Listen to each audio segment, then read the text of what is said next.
Hello, everyone, and welcome back to another episode of The Big Three, the podcast where we unpack the biggest stories and insights shaping influencer marketing and the creator economy. I'm your host, Ceci.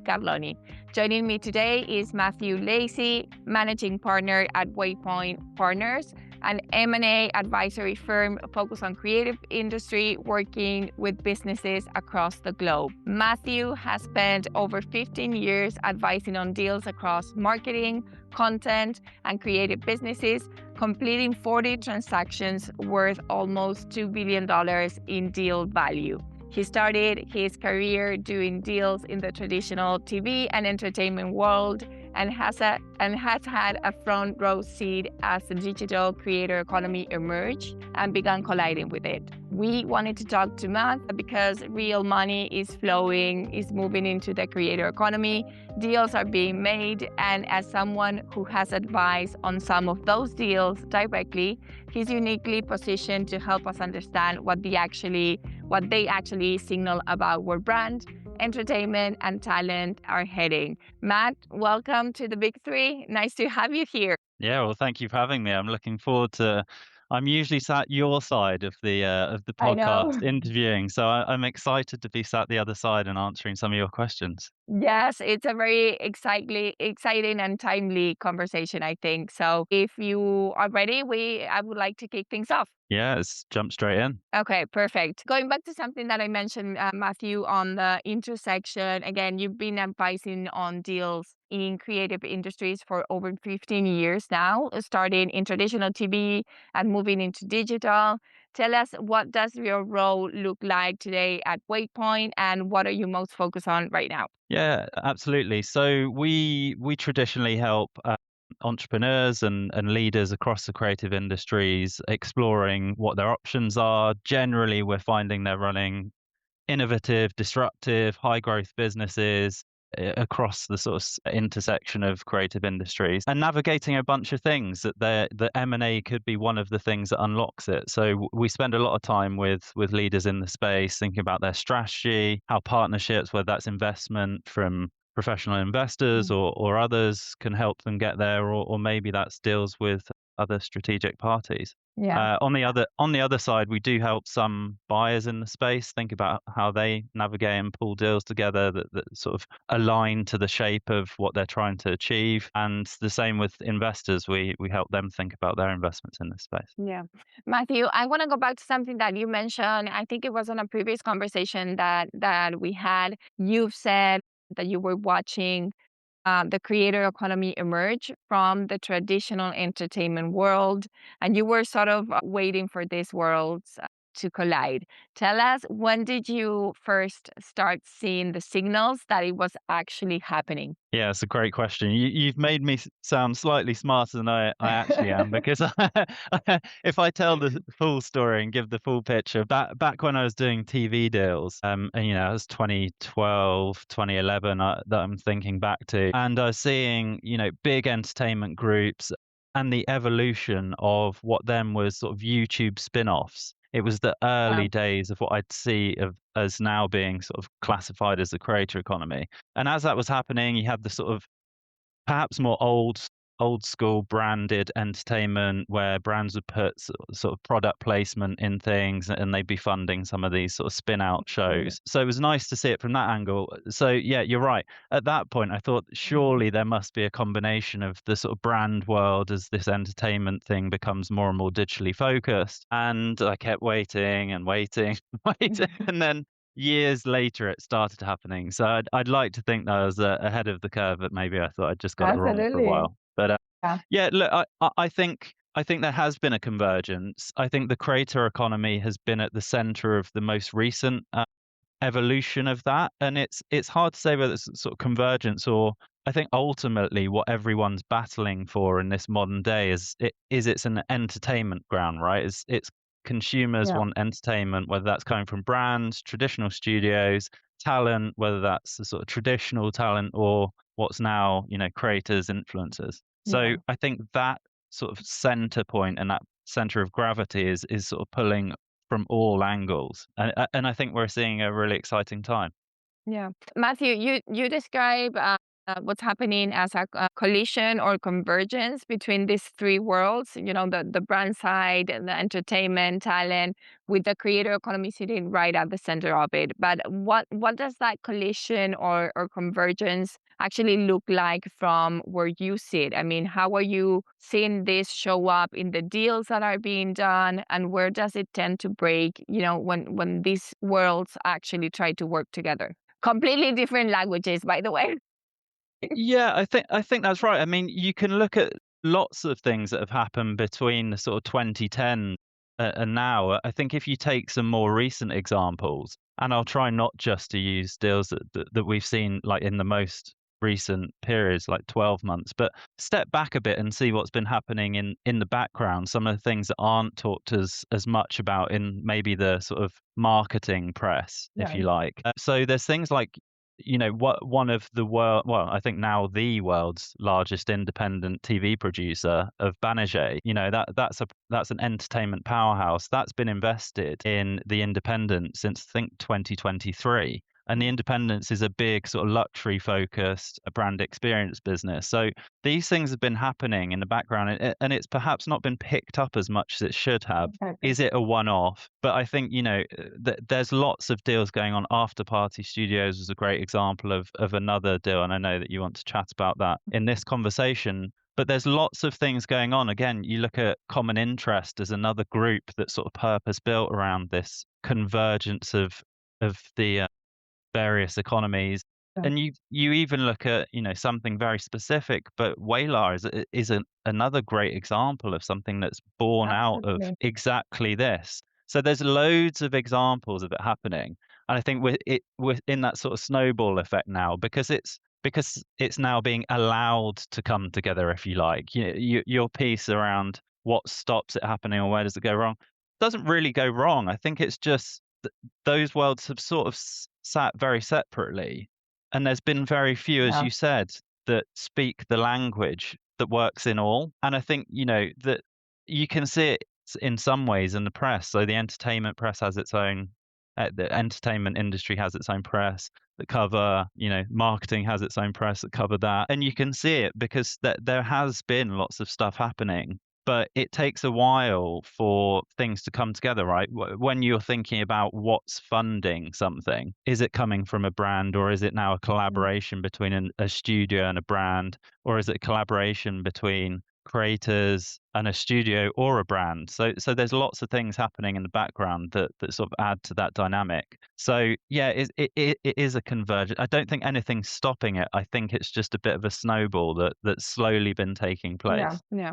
Matthew, I'm going back to the question of these worlds trying to work together and what it tends to break more often, and the friction maybe that work generates. Do you think the friction itself is I mean, it's fixing itself? Do you think it's getting worse? No, I think that's right. I think maybe there is a natural friction, and actually some of the other guests you've had on, right, have talked to the learnings. I think that's maybe the best Yeah, way to think about it. What learnings are each of the industries taking from each other? from each And I other. think the more those learnings are shared, and your podcasts have been great for that. What can the creator economy learn from the traditional talent agency model? Yeah. And it's that sort of evolution, I think, and you're now getting learnings from how did it used to be done, what's the sort of best practice over here that you can maybe now start applying to creators, to give the same sort of service and the same sort of prestige that was done in the sort of talent agency Yeah. land. So I think it's more the sort of learnings that's being now transferred across that's allowing it to happen as well. Absolutely. Absolutely. Matthew, I'm curious about how all of this translates into what is actually happening in the market right now. So let's zoom out for a moment and Yeah. look at the M&A landscape more broadly. When you, from your vantage point, look at what's happening with all the M&A activity across, creator and marketing businesses right now, what is the story that you keep seeing play out? Is there like a clear pattern to who is buying, who is selling, and why? That's a great question. Yeah, if we're stepping right back, what's selling? I mean, innovative businesses, disruptive businesses, fast growth businesses, that are doing something different will always find a home, because M&A today is mostly about capability unlocks, or, innovators over here that perhaps this group hasn't been able to do, and therefore, you want to acquire. It sounds Yeah. simple, but I think, go back a decade or two, there was probably a home for every marketing business. Perhaps that's taking it to extremes, but you could put something in a process, and it would come out the other side. And it's quite easy to run M&A. I think the thing that's most interesting about this is now you've got so many potential routes to go. So you've got all the traditional marketing routes. And even within that, right, we've seen disruption from the consultancies. We've seen disruption from tech consulting, from data providers, even from tech itself.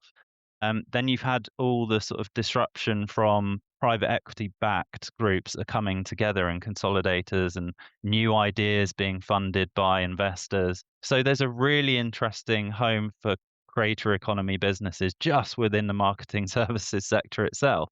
Okay. And then you zoom out, like you said, and hold on, you got this whole new entertainment. And not only have you got the big studios, but you've got all the same dynamics in that. You've got the newly funded, or, independently funded groups who are doing really interesting things. Then you swing over here to the talent world, and you have a look at what's being done over there. And it's a really interesting time. And I think, part of an M&A advisor's role in this economy is to step back and just go, you can't just take this to the usual players. If you are, you've closed off the lens to some other things that I are think, really yeah. interesting happening. And I think that's the bit that's, it's an exciting opportunity. You always want to stay focused if you're a business owner thinking about Yeah. M&A, right? You don't just want lots of left field ideas thrown at you. But I think, you do need a wide lens now, and an advisor who understands all of these elements and where they're all heading to Absolutely. allow you to actually explore it. And that's where those sort of, headline grabbing deals happen, when there's, wow, that I didn't see that one coming, or wow, that's a really interesting angle. And usually that's got a really exciting dynamic Yeah. at its heart, where founders and principals have aligned on, yeah, this is where the industry's going. And then you get an advisor to build a deal shape around it. Yeah. Matthew, I know that you mentioned there is also a wave of very interesting independents being acquired right now. And then, this gap before the next layer of businesses emerges. What fills that gap, and how long does it take? Yeah, it's a good question. I think what we're talking about is, independence of scale. And there's obviously been a wave of M&A and consolidation within the creator economy. And then there is generally a natural gap, right? Until the next ones come through as the next leaders, and the next ones that everyone's sort of got their eye on. There's obviously still some independence. There'll be some less independence Yeah. by the end of the year. So how long does it take? I don't know the answer to that. We know this economy tailwinds, that I'd like to think that these businesses are scaling very quickly, and we're seeing lots of budget move from the sort of traditional brand world into social first, or sort of creator first briefs.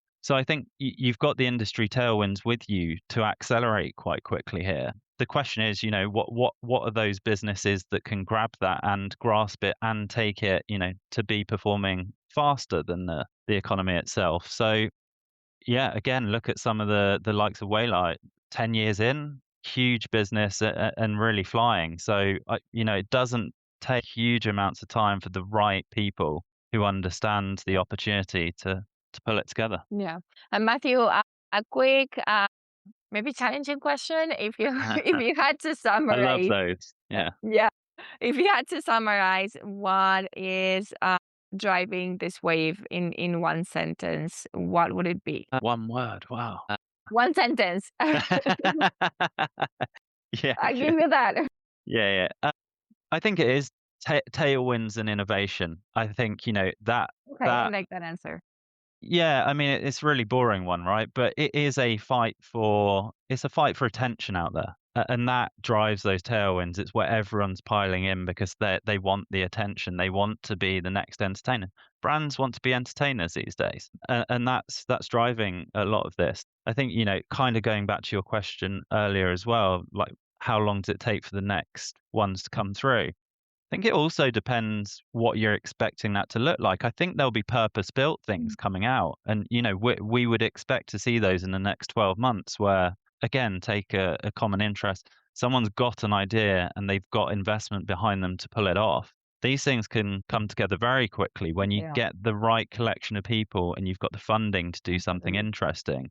There's such a big market ahead of you, and because it's tied to that market and the scale and the pace at which it's moving, there's real opportunity for investors to come in and create that thing behind some people who know what they're doing. So it could be very quick, and who knows what form it takes. It's really, really quite an interesting time. We'll have to wait and see. Matt, I would like to, bring this conversation to the sort of the real life, make the conversation more concrete, and dig into a recent deal that Waypoint advised on, the Yep. sister group acquisition of, After Party Studios. For anyone who hasn't followed the news, can you walk us through what the deal actually was and why it matters? Yeah, absolutely. Yeah, and this is a really interesting one because, your publication is probably the one that's got its eye to it. Maybe there's one or two Yeah. others, but it was largely covered by the entertainment press, Yep. and this is where it's interesting. So, you look at what After Party Studios is doing, and it does sit right at the heart of those three worlds. It understands the language of brand, it understands the language of commissioners and entertainment, and it understands the language of creators. It's got a co-founder at the heart of it as a creator. So it really is that sort of convergence of those things coming together. What does the deal mean? I mean, entertainment groups and Sister's a great example of that, are looking for people who can understand that digital audience, essentially. When you look outside Mm. of the traditional channels, you've now got the likes of YouTube. That is one of the most watched services in the world now.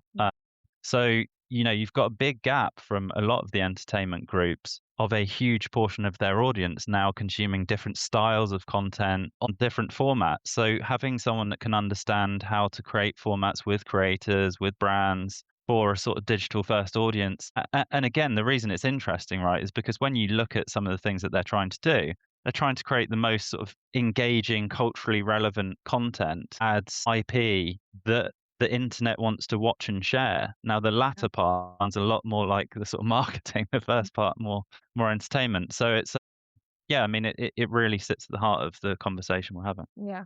And Matthew, why would a studio like Sister that is known for, shows like Chernobyl and Black Doves invest in a digital first creator production company? What were they, really buying? Yeah, great question. Again, I think, the access to a digital audience really, and Exactly. accelerating that move into that world. So, After Party's proven it's got its own IP and entertainment formats that work. So it takes the sort of entertainment prestige that Sister has of its own formats and moves it into a world. So yeah, it's got that sort of brand IP and the sort of entertainment IP that is on that digital first platform. So huge new audience area for them to expand into, and I'm sure co-produce some pretty great stuff going forwards. Yeah. Well, I want to focus on you and your role, Matthew. When you are advising a buyer on a deal in this space,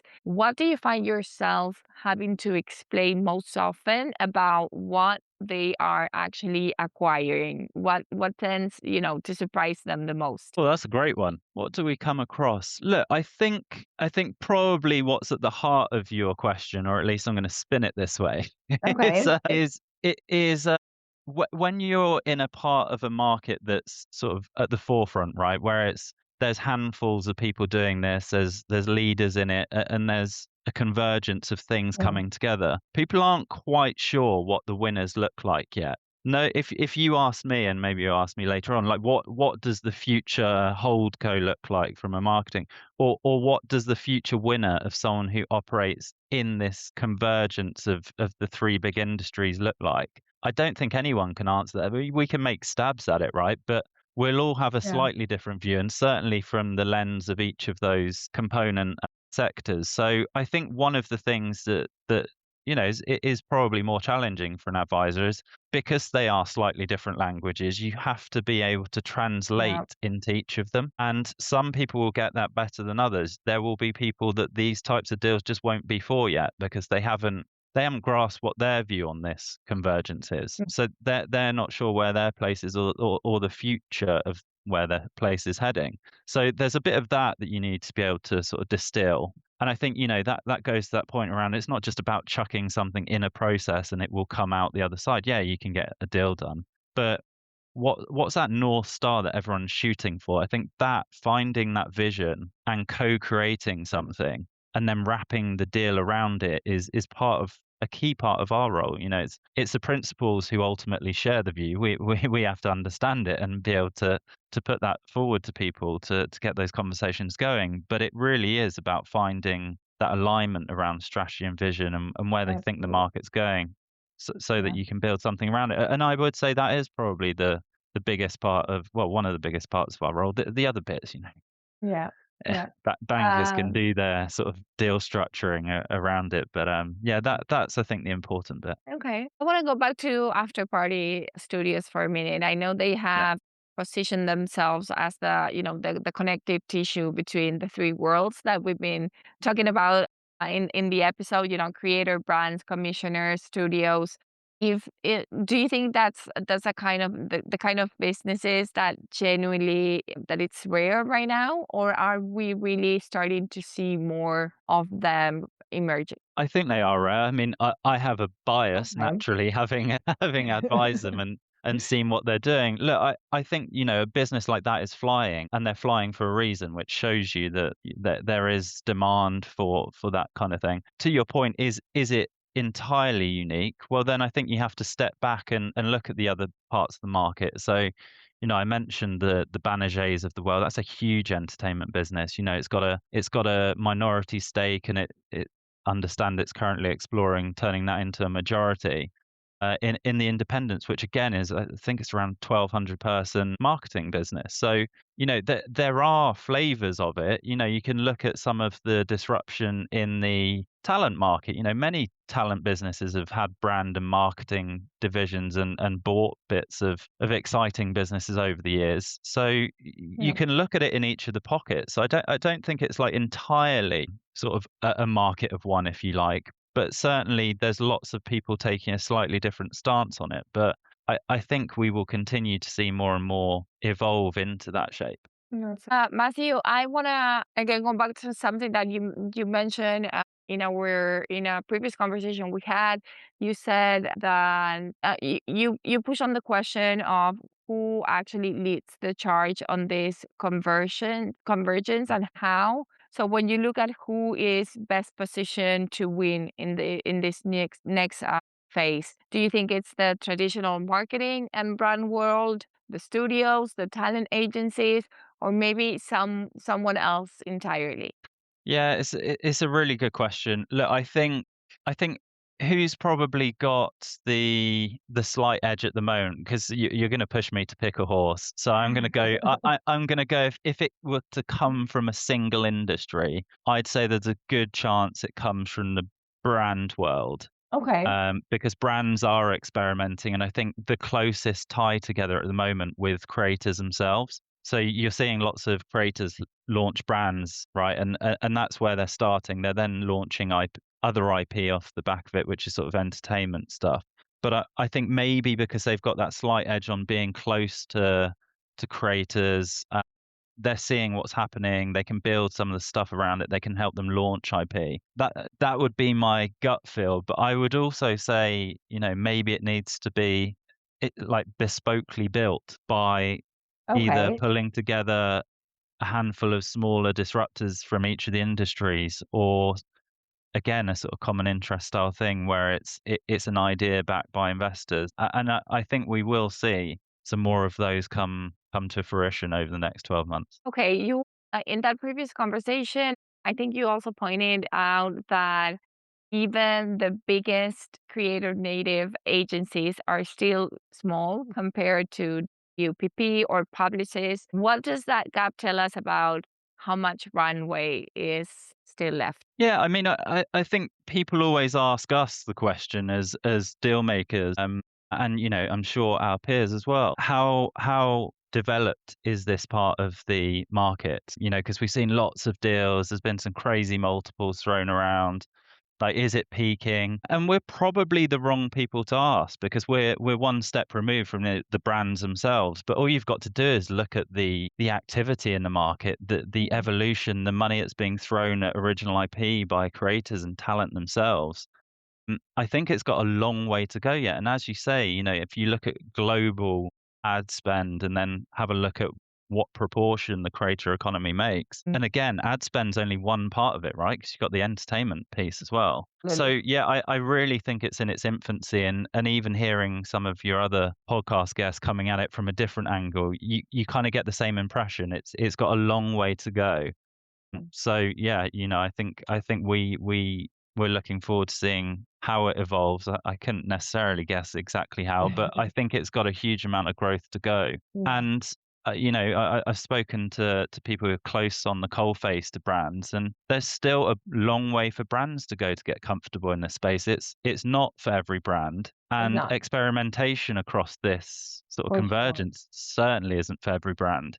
Yeah. So there's the sort of moving away from the traditional safe area for brands as well, which is going to take a long time, right? There's always the disruptive ones, the sort of digitally native, direct to consumer, like the ones emerging now and sort of social led. They've poured all their budget into social and influencer led work from the outset, and they've scaled really Yeah. quickly to now challenge, take some of the sort of clothing brands or sportswear brands that have challenged the sort of giants who have been around for decades, just by doing things slightly differently. So there's a long way to go before others sort of follow and put quite as much weight into it as well. Absolutely. Matthew, something that you mentioned before, I think that this next question it's maybe covered already. I want to ask it anyways to see if you want to add something there. But we were talking about, how the biggest creator native agencies are still small and what that gap looks like compared to, WPP or Publicis. Tell us, what does the purpose build business that can actually serve the three, brand, entertainment, and talent, equally look like? Do you think it already exists, or is it still being assembled? I do think it exists. I do think it Okay. exists. So you can take elements of what's out there at the moment. Like I said, Whalar is a great example. They've got talent, they've got creator, they've got the sort of innovation fun part. That's got all the components, you'd argue. Common interest is a good example. I know I keep using the same. So there are good examples, and we know that there are others being sort of built in the background. If I were building it, I think I'd build something fairly similar. If you think Okay. about what these things come together as, if you've got a great talent relationship, so there's got to be a strong talent element to it. Not so much some of the creator stuff, some of the influencer agencies have perhaps not necessarily thought of talent in sort of talent management in the same way, like high volumes, where tech's getting increasingly savvy to be able to do some of that. But proper relationships that you can work with them to help develop their own products and IP, whether that's entertainment or actual, beauty lines, clothing brands, etc. If you then have someone who can help you create brands, so a traditional brand creative, maybe that then has social and creator sort of capabilities in as well, so you don't just get a single lens. But I think that, and then the other bit that I'd have is some kind of sort of design studio to bring the sort of thing to life. So product design, etc., and making sure that it works, and some kind of experience led agency. Mm. I think the whole consumer base has been heavily sort of focused on digital first content. And I think, I was talking to someone the other day who talks about the next generation perhaps seeing the over reliance on digital channels and social channels and wanting a bit more sort of real life experience stuff brought to the mix again. So I think a combination of those is super interesting. And again, arguably that you could look at a lot of the networks and say, well, they've got them all. So if you get that model right, Mhm. and working it as one, I think that the piece that's really important there is, can it all work as one? Yeah. Matthew, I'm gonna throw a curveball to you. We've been talking about the M&A activity in the industry. We've been talking about Whalar a few. I mean, we mentioned Whalar a few times in the conversation, and today actually where was announced that Accenture will acquire social agency Whalar from the Yep. Whalar Group. What are your thoughts on that? More Well, it kind of goes back. very broad. Yeah, well, look, it goes exactly back to where we talked about, who's been disrupting in this industry over the years, and the consultancies have been a big part of that. When you think about that boardroom influence, and that's where Accenture's sort of focused its efforts, I guess, and building something that aligns around that and being able to carry through. I think, from our perspective, when we're seeing the influx of consultancies into the marketing world, it's because it was no longer, I think, something that sits over to the side slightly, but it was genuinely, as data from consumers was driving corporate strategy, and reputations are made or broken very quickly now in the sort of world of social and creator. That's got to be part of understanding where your corporate reputation and strategy is going. And that it's a great example, I think, of these mammoth moves that are being made. I mean, it's a brilliant move. As I said, I've got great respect for Waylar. So yeah, I think it's an excellent acquisition. What would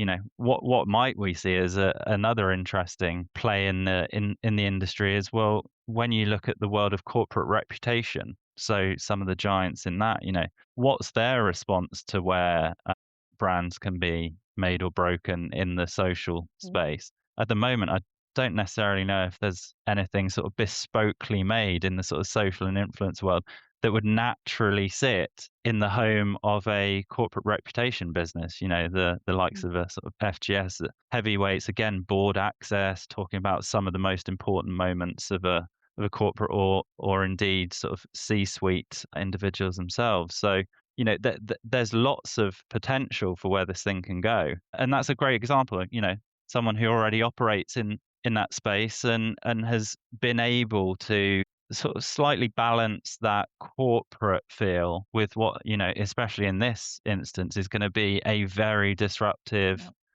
creative business. Absolutely. Matt, I think that we covered a lot of ground. I want to start in wrapping up the conversation and close with the bigger picture. You have been watching these worlds, move toward each other for a long time. Now that the collision is actually here, that convergence is here. What surprises you about how it's playing out? How long it's taken, Okay. honestly. Yeah. Yeah, how long Okay. it's taken. There's been some really interesting moves, as I think back to the Black Mirror episode that was done on Netflix, and I can't remember when that was, but it was a number of years ago. And it was the interactive one where you could choose your path as you navigate through the story. I don't know if you ever watched that one. Yeah, I It was remember that one. Bandersnatch. Yeah, yeah. And I always thought, the first question was, which cereal do you want, A or B? And, Mm. forget exactly which brands it chose. And I just thought, well, hold on, you've got so much powerful data through doing an entertainment format like that. If you really chose the routes and chose as a brand to be part of that, or maybe a brand commissions that, think about how much information and data could be at your hands, rich, that you're also entertaining. Hey, I haven't thought about it like that. Yeah, and so I always thought these things would come together so much quicker, because there's been all the opportunity for it to happen Mm. along the way. And I think, like I said, for me, it's probably the creator economy that spurred that and sort of allowed it, because yeah, creators have stepped into both of those worlds that they traditionally hadn't necessarily been in. Yeah. So yeah, I mean, perhaps a boring answer, but yeah, time. I think there'll be lots to happen as we sort of watch the industries unfold. Yeah. Okay, last question. Yep. If we were to record this same episode and have the same conversation a year from now, what do you think will have changed? Or what do you wish changes? I'll tell you what, I would bet. Did you say 12 months from now? Oh, that's quite a tight timeline, but I think there's going to be some mega deals that happen that will, that will start to shape what that future world looks like. And that's cheating slightly because it depends on what happens with the sort of Banerjee piece, right? But I think there'll be more than just that. I think there will be some sort of significant moves that are made. So yeah, that would be my bet, that maybe we're starting to see some of them either formed or pulling together. Okay, we'll have to wait and see how everything Fingers plays crossed. out. Yeah, you're going to hold me to that one anyway. Matt, this has been a great conversation. Again, I think we covered a lot of ground. Thank you so much for your insights, for making time to chat with us. And Absolutely. To everyone listening, thanks as always for tuning in into the Big Three. We'll be back soon with more conversations and insights from across the creator economy. Thanks again, Matthew. Have a nice one. Of course. Talk soon. Bye.